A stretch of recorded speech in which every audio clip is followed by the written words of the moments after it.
हमारा पहला क्वेश्चन है कि रूमेटॉइड आर्थराइटिस क्या है? रूमेटॉइड आर्थराइटिस जिसे गठिया बोलते हैं वो जोड़ों की सोजिश की वजह से होती है, और ये जो सोजिश है ज्यादातर हाथों और पाँव में इफेक्ट करती है, और ये आपको किसी भी उम्र में हो सकता है।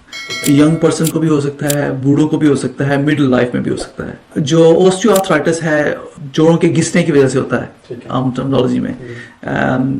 हम उसको अंग्रेजी में कहते हैं वेयर एंड टेयर। जब आपके जो जोड़ है वो घिस जाते हैं, ये ज्यादातर बड़े जॉइंट्स को इफेक्ट करता है, नीज और हिप्स को ज्यादातर इफेक्ट करता है। लेकिन ये भी एक याद रहे कि रूमेटॉइड आर्थराइटिस भी नीज और हिप्स को इफेक्ट कर सकता है। लेकिन ऑस्टियोआर्थराइटिस यूजुअली जो है वो उम्र के साथ बूढ़ी उम्र में ज्यादा होता है, और लेकिन रूमेटॉइड आर्थराइटिस किसी भी उम्र में आपको हो सकता है। रूमेटॉइड आर्थराइटिस की वजूहात क्या है? रूमेटॉइड आर्थराइटिस जिस्म में सोजिश की वजह से होता है। बाज़ औक़ात आपको इन्फेक्शन हो जाए, उसकी वजह से सोजिश हो जाती है।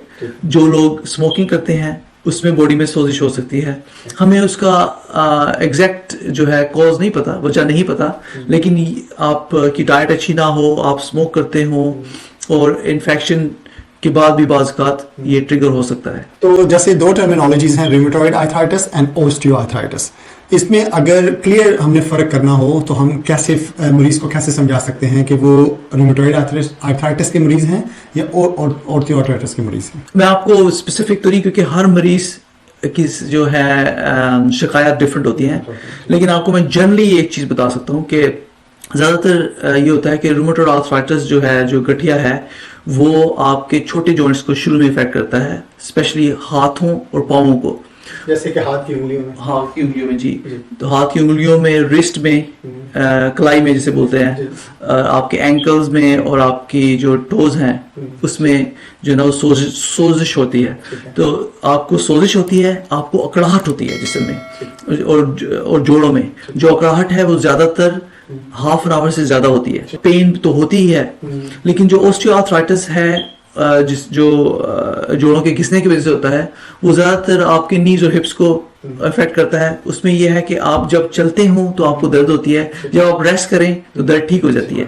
लेकिन जो रूमेटॉइड आर्थराइटिस है वो जब आप एक्सरसाइज करते हैं तो वो बेहतर होता है, और चलने फिरने से आपकी सिम्टम्स बहुत शुरू में बहुत बेहतर हो जाती हैं। तो इस तरह आप इन जनरल टर्म्स डिफरेंशिएट कर सकते हैं। और दूसरा, अगर आप बूढ़े हैं और आपको सोजिश नहीं है, स्टिफनेस नहीं है, सिर्फ पेन है, तो वो is likely to be osteoarthritis.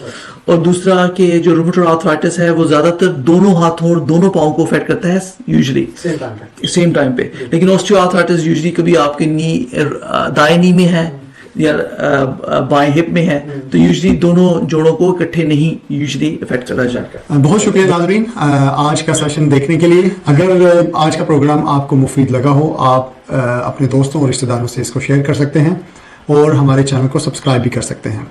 हमारे आइंदा आने वाली जो पॉडकास्ट हैं उसको लाइव करने का इरादा रखते हैं, जिसमें हम आपके लाइव क्वेश्चंस लेंगे, और आपके हेल्थ से रिलेटेड, मेंटल हेल्थ या फिजिकल हेल्थ से रिलेटेड कोई भी क्वेश्चन हो आप हमसे पूछ सकते हैं, और हम आपकी मदद करने की कोशिश करेंगे। बहुत शुक्रिया।